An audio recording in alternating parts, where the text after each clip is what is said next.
크리스찬 직장인들의 갈등 몇 가지 좀 여쭤보겠습니다.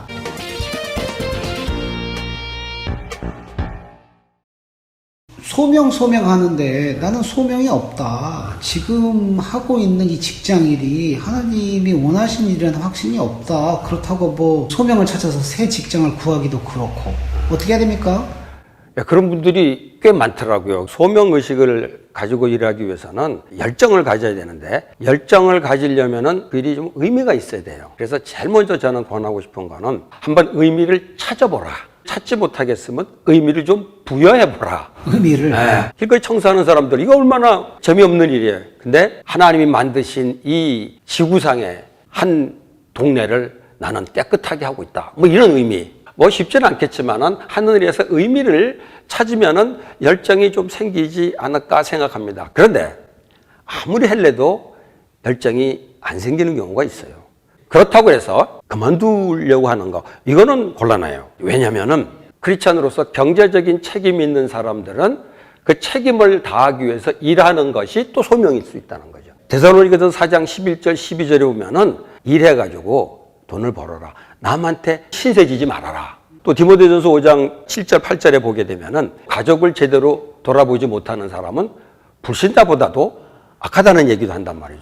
그러니까 경제적인 책임을 하기 위해서 일하는 것도 그게 소명이라면은 의미를 찾지 못하고 열정이 없더라도 그 일을 하는 것이 하나님의 소명일 수 있다라는 의식이 필요하다. 경제적인 책임을 지는 것, 가족을 부양하고 다른 사람을 구제하는 것, 그것 자체가 소명이다. 소명일 수 있다는 거죠. 그런데 그래도 도저히 못하겠다 할 경우에는 내가 열정으로 할 수 있는 일을 한번 찾아보는 거죠. 새 직장을. 새 직장.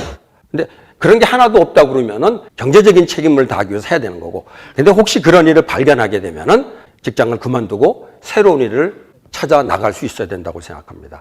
제가 개인적으로 그랬던 편이에요. 엔지니어로서 일하는 거 의미도 있었어요. 근데 열정이 안 생겨요. 무슨 엔지니어 하셨어요? 화학공학.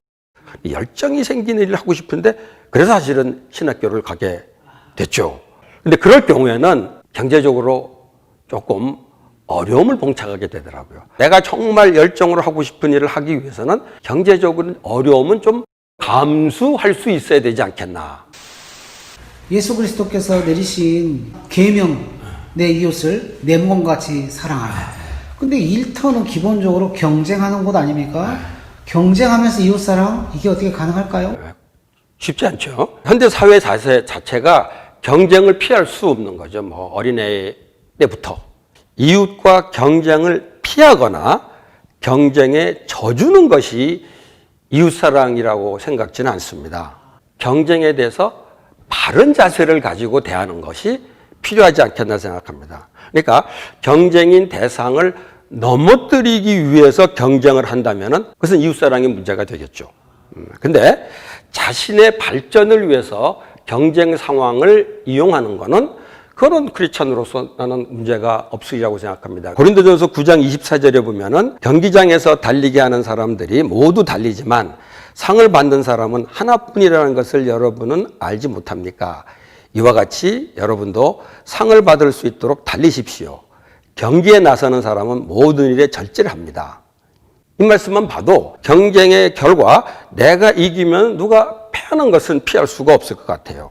그런데 경쟁이 목표가 되지 않도록 하는 거. 경쟁 대상을 사랑하는 마음으로 경쟁에 임하면 아마도 그 경쟁 대상인 사람이 그것은 조금 이거 다르구나 하고 느끼지 않겠나. 이 얘기 듣고 보니까 그 영화, 무슨 영화인지 잘 모르겠는데 이 둘 다 팽팽한 라이벌인데 상대방을 위한답시고 일부러 져주니까 그 상대방이 모욕감을 느끼더라고요. 그런 경우가 있지. 네. 져주는 거는 그게 아니라 나는 내 일에 성실하기 위해서 하는데 결과가 그렇게 나온 것에 대해서는 어쩔 수가 없는 거예요. 그리고 결과가 그렇게 나왔을 때 교만하지 않고 패자를 향해서 격려와 위로를 해줄 수 있는 여유를 갖는다면은 그게 바람직한 자세가 아닐까. 성공한 많은 사람들이 꿈을 크게 가지지요. 그런데 그리스도인의 미덕은 겸손 아니겠습니까? 꿈을 크게 가지면서도 겸손할 수 있을까요? 그걸 생각하면 딱 떠오르는 사람이 있습니다. 다윗. 다윗은 엄청난 일을 이룬 사람이죠. 그런데 시편 131편 1절에 보면 주님 이제 내가 교만한 마음을 버렸습니다. 오만한 길에서 돌아섰습니다. 너무 큰 것을 가지려고 나서지 않으며 분에 넘치는 놀라운 일을 이루려고도 하지 않습니다. 그렇죠. 우리는 다 알죠. 위대한 업적을 남긴 사람입니다. 근데 다윗이 위대한 업적을 남긴 것은 거창한 꿈을 가졌기 때문에 그 꿈을 이룬 것이 아니라 하나님 앞에서 겸손했기 때문에 가능했다고 생각합니다. 다윗의 꿈은 거대한 일을 하는 것이 아니라 하나님의 마음에 합당한 사람이 되는 거였어요. 그렇기 때문에 전쟁 때마다 항상 하나님한테 물어보고 했습니다. 그런데 전쟁에도 승리하고 큰 업적을 남겼습니다. 하나님 앞에서 진짜 이런 겸손한 태도를 가지게 될 때 오히려 하나님께서 이루어 주시지 않겠나 생각해요. 베드로전서 5장 5절, 야고보서 4장 6절에 보면 하나님께서는 교만한 자는 물리치시고 겸손한 사람에게 은혜를 베푸십니다. 큰 꿈을 가지는 바람에 교만하게 된다면 안 갖는 것이 좋지 않을까 생각합니다. 히브리서 12장 14절에 모든 사람과 더불어 화평하게 지내고 거룩하게 살기를 힘쓰십시오 이랬거든요. 화평하고 거룩하고 이게 가능할까요? 거룩하면 화평이 좀 깨지는 것 같은데. 그렇죠. 또 화평하려다 보면 거룩하기가 어려워지고 그게 딜레마입니다. 이 두 가지를 동시에 추구하는 것이 쉽지는 않은데 불가능한 것 같지는 않아요. 제가 어떤 한 분은 그런 얘기를 하더라고요. 술자석에서 자기는 술을 마시고 싶지는 않았다. 그렇게 되니까 주변 사람들하고 좀 관계가 좀 어색하게 되더라. 그래서 대안으로 어떻게 했냐면은 가서 같이 지내면서 잘 시간을 보내고 술자리 그다음에 같이 하는 거. 같이 하고 술은 아주 좀 정중하게 좀 거절하면서 분위기 좀 어색해질 수 있지만 그런데 끝날 때 아주 뒤처리를 정말 깨끗하게 술 좌석을 정리해주고 뭐 술 취해서 하는 사람들 집에 가는 거 다 돌봐주고 이런 걸 다 그러니까 직장 동료들이 너무 좋아하더라는 거죠. 그래서 거룩과 화평을 쫓을 수 있었다. 또 한 분은 의사 선생님인데 낙태를 자기는 원치 않는데 자기 병원에서 낙태를 하는 거예요. 그러니까 자기한테 낙태 수술이 주어졌는데 자기는 그걸 하고 싶지 않은 거예요. 그래서 이 문제가 고민하다가 원장님한테 찾아가서 자기는 크리스찬으로서 도무지 이 수술을 하고 싶지가 않다. 그러니까 내 봉급을 그만큼 감봉을 삭감해 주시면은 내가 오히려 기쁘게 일할 수 있겠다라고 얘기했다는 거죠. 이분도 어떤 의미에서 거룩을 쫓으면서 화평도 쫓은 그런 좋은 사례가 되지 않겠나 생각해서 거룩을 추구한다고 해서 자기 입장만 생각하는 게 아니라 다른 사람의 입장을 좀 이해하고 그들을 섬기려 하고 또 그것 때문에 손해보는 것도 감수한다면은 이 두 가지를 추구하는 것이 이렇게 불가능한 것은 아니겠다 그런 생각을 했어요. 거룩하게 살기를 원하면서 이익도 추구하려고 하니까 문제가 생긴다. 그렇죠. 예, 손해본다는 얘기 하시니까 드리고 싶은 말씀인데 크리스찬은 손해보고 양보하고 그래야 되겠다 싶었더니 사람들이 호구로 알아요. 계속 당하기만 하는 상황이 벌어집니다. 이럴 때 어떻게 해야 될까요? 그런 분들이 꽤 많더라고요. 보통은 윗사람들한테 호구 잡히는 경우가 있어요. 최근에는 밑에 직원이 윗사람이 크리스찬이라는 걸 알고 호구 잡는 경우까지도 있다고 그러더라고요. 참 이게 험한 세상이라는 생각이 듭니다. 크리스찬으로서 기본적으로 손해볼 각오를 하고 살아야 된다고 생각합니다. 그러면은 하나님께서 저는 갚아주시리라고 생각하고 혹 갚아주시지 않더라도 저는 그렇게 하는 것이 예수님의 사랑을 보여주시는 길이라고 생각합니다. 근데 이제 그거를 악용하는 사람이 있죠. 내 선의를 악용하는 게 그게 불의한 행동일 경우도 있어요. 그럼으로써 그 사람은 아주 불성실하게 되거나 굉장히 무책임한 행동을 하는 경우가 있단 말이죠. 범죄를 할 수도 있겠고. 네, 여러 가지 있을 수가 있단 말이죠. 이제 그런 경우라면은 내가 그 사람의 문제, 잘못 이런 것들을 묵과하는 실수를 하게 될 수가 있단 말이죠. 묵과는 또 동조하는 것이니까. 그런 경우에는 시시비비를 좀 가릴 필요가 있다고 생각합니다. 쉽지 않을 텐데. 네, 쉽지 않죠. 하나님이 사랑의 하나님이시지만은 또 공의 하나님이시라는 거. 크리스찬이 정말 사랑을 해야 돼요.